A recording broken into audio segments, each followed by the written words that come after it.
Bonjour à tous, aujourd'hui on va faire un petit gâteau que j'adore tout particulièrement puisqu'on va faire des sablés bretons. Donc voilà, c'est génétique chez moi. On va travailler donc un petit sablé qui va se faire en deux temps. On va mélanger une pâte, alors là ça se fait idéalement en robot. À la main vous pouvez aussi, mais c'est un peu plus compliqué. On va mélanger une pâte qui est composée de beurre, de sucre, de levure chimique et de farine, et on va rajouter à ça des jaunes d'œufs. On va la sabler, c'est le terme exact. Ensuite, on va l'étaler entre deux feuilles de papier cuisson, on met au frais, on va les découper avec des emporte-pièces, on fera ça tout à l'heure, et on mettra à cuire. Mais ça se fait vraiment en deux phases, donc il faut l'intégrer quand vous allez décider de la préparer. C'est pas tout de suite pour maintenant, hein. Il faut vraiment attendre 2-3 heures, tout confondre. Il vous faut comme ingrédient donc 185 g de beurre demi-sel, j'insiste, demi-sel, 100 g de sucre, il vous faut 155 g de farine, 8 g de levure et 50 g de jaune d'œuf. Alors comment ça marche? On va sabler tout ça d'abord. Sabler, ça veut dire mélanger dans le bol d'un robot avec ce qu'on appelle une feuille. Ça va donner une pâte sablée en quelque sorte, et on ajoutera les jaunes, et après on étalera ça entre deux feuilles de papier cuisson. Donc on met tous les ingrédients dans mon bol, hop. Oh là, il y a un morceau de beurre qui résiste, c'est pas possible. Hop. On met le sucre, on met la farine et on met la levure. Et c'est parti. Donc là, on met ça à battre doucement. Il faut donc sabler, c'est-à-dire qu'il faut vraiment que toutes ces matières sèches s'incorporent autour de notre beurre. Donc ça demande quelques secondes quand même, hein. En fait, c'est vraiment la façon dont le beurre commence à s'amalgamer. C'est ça qui va faire toute la différence. Ça va donner comme une pâte sablée, et on va lier l'ensemble avec notre jaune d'œuf. Donc là, on commence à avoir une pâte qui s'amalgame, une pâte légèrement sablée. Là, à ce moment-là, on rajoute nos jaunes d'œufs et la pâte s'amalgame entièrement, toute seule. Donc là, on laisse tourner un petit peu jusqu'à ce que les jaunes soient bien incorporés. Une fois que ça c'est fait, on peut séparer, récupérer notre pâte. Donc c'est une pâte qui est entre souple et dure. C'est toujours un peu compliqué de se repérer quand on n'a jamais fait une pâte. On ne sait pas si la texture qu'on cherche à avoir est la bonne. Donc là, elle est vraiment entre les deux. C'est-à-dire que c'est quelque chose qui est vraiment un mix entre une pâte relativement dure et une pâte un peu souple. Donc on vient la regrouper ici. Et ça donne une pâte relativement souple. Il en reste un petit peu dans mon bol. Je viens récupérer ça à la main.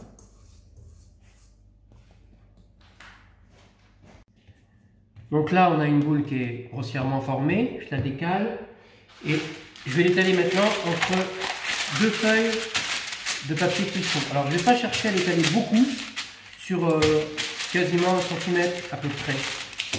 C'est toujours résistant une feuille de papier cuisson. On dirait que c'est destiné à nous énerver en fait. On va la laisser se lisser toute seule.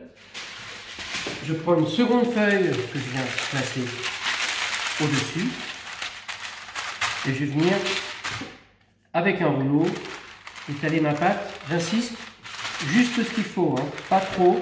Donc on y va doucement. On ne cherche pas à étaler trop fort de façon trop importante. Par contre, il faut que ce soit à peu près bien réparti. Vous avez un geste très important avec vos rouleaux, si vous voulez lisser bien votre pâte, c'est celui-ci. Vous voyez, ça étale, ça aide à étaler en tout cas. J'en mets un petit coup. Et là, on devrait commencer à être pas mal. Donc, vous voyez, si vous regardez l'épaisseur, on est sur 5-7 mm à peu près. Et ça, une fois que c'est fait, on le met au frais 1 heure. Voilà, notre pâte à sablé breton a passé une bonne heure au réfrigérateur. Maintenant, on peut la sortir. Et le secret maintenant pour la cuisson, c'est ça. C'est-à-dire que pour cuire, il faut ça. Vous ne pouvez pas juste faire des trous pour les mettre sur une plaque de cuisson. Il faut absolument que votre pâte cuise dans ce qu'on appelle des emporte-pièces. Donc là, on va prendre un premier sablé, on le pose sur la plaque. Deuxième emporte-pièce, etc. Alors c'est un petit exercice, hein, quand on n'a jamais fait, ça peut perturber un peu. Hop.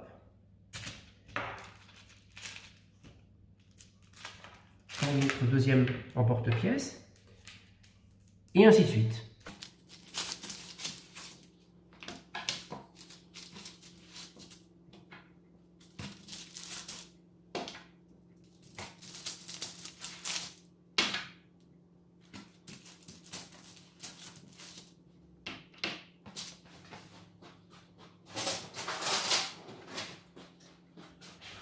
Et un petit dernier, hop, voilà, cette pâte qu'on va faire, c'est qu'on va la regrouper, on va la réétaler et on refera une seconde fournée un peu plus tard. Nos sablés bretons sont donc sur la plaque, dans les emporte-pièces, et c'est comme ça qu'on va les cuire. Une bonne vingtaine de minutes au four, 170 degrés, chaleur tournante.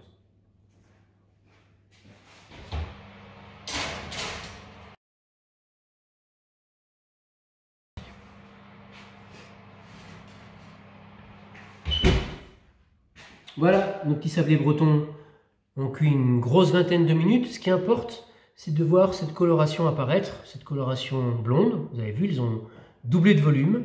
On va les laisser refroidir quelques minutes avant de les démouler. Voilà, nos petits sablés ont eu le temps de refroidir. Pas complètement, il ne faut pas attendre un refroidissement total. Ce que je vous invite à faire, c'est prendre un couteau fin.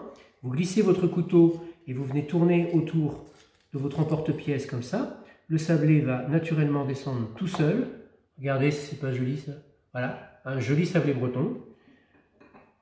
À déguster, tiède ou froid. Ça se conserve très bien dans des boîtes hermétiques pendant plusieurs jours. C'est délicieux.